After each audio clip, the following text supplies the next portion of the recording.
আজকের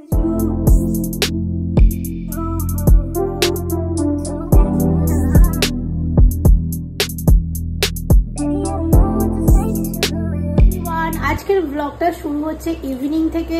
এখন যাচ্ছি হেয়ার কাট করাতে।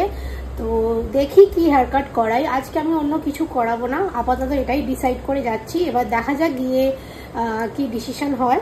তো যাচ্ছি হচ্ছে রিমাজে মন্দিরতলায়, আমি আর আমার বোন যাব। তো চলো এখন বেরোনো যাক। গাড়িগুলো নর্মাল এখানে থাকে, আর এটা আমার নতুন স্কুটিটা। তোমাদের অনেকেই দেখেছো, আবার অনেকেই দেখোনি।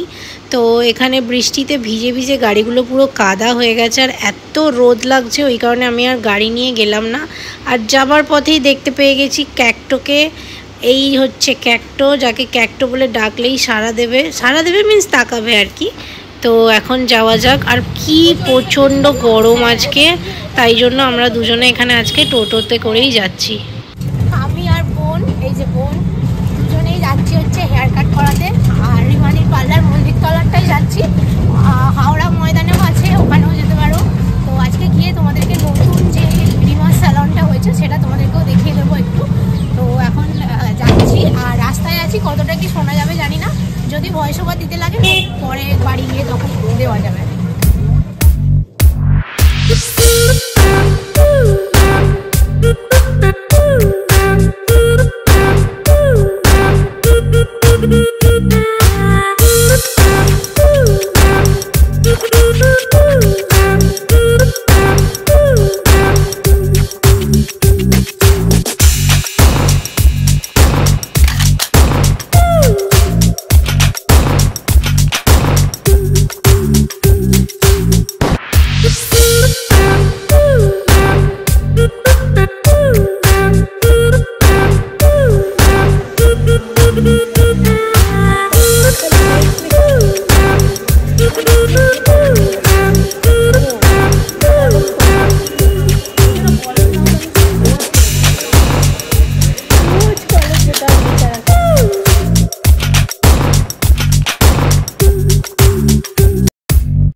তো আমি বাড়ি থেকে যখন বেরিয়েছিলাম তখন বাজে 3:30, আর এখন বাজে হচ্ছে 8:30, মানে এই ভিডিওটা যখন শ্যুট করা হচ্ছিল। তো এত ঘন্টা বসার পর আমার এখানে হেয়ার কাট হচ্ছিল। এবার তোমাদেরকে ছোট কয়েকটা জিনিস আমি বলে রাখছি। আমার এটা সম্পূর্ণটাই পার্সোনাল এক্সপিরিয়েন্স। তো আমি ভাবলাম যে আমি আমার বন্ধুদেরকে, মানে আমার যে ছোট্ট ফ্যামিলিটা যেটা আমি খুব সুন্দরভাবে গড়ে তুলেছি, তাদেরকে আমার কিছু জিনিস বা কিছু সত্যি জানানো দরকার। তো সেটা আমি তোমাদেরকে জানাতে চাই। প্রথমত হচ্ছে, আমি লেন্থ খুব বেশি ছোট করতে চাইনি হেয়ারের। তো স্টার্টিং থেকে আমার লেন্থটা এতটাই ছিল। আর এবার আমি বলি যে হেয়ার কাট সম্পর্কে আমার এক্সপিরিয়েন্সটা।